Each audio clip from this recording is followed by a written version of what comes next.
Alright, so problem 7 here, we're trying to figure out if there's evidence that people stay in Friday the 13th. So they did this sample in Britain, and I guess that there's a road, the Ch.25 motorway, and basically they took Friday the 13th. There was one time it occurred in 1990, twice in 1991, and twice in 1992. And so what did they do? They took Friday the 13th and the Friday before Friday the 13th. So these are not independent samples; they're linked. So basically, those samples lack independence. Okay, they were not randomly. It wasn't like Friday the 13th and then some random day during the year. They linked those two samples together. So we're going to do the paired t-test, which is up here. Okay.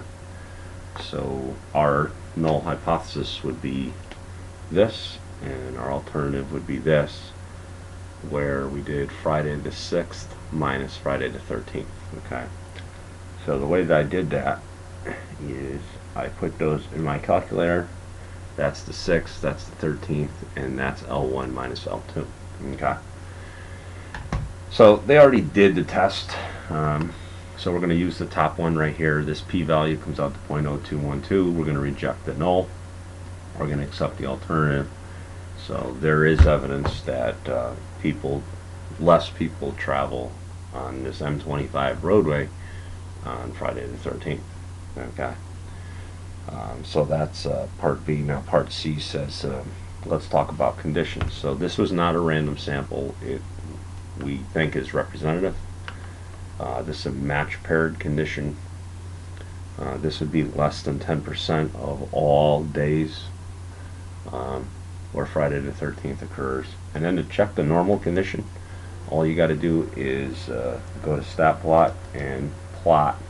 I'm just going to do a histogram for L3.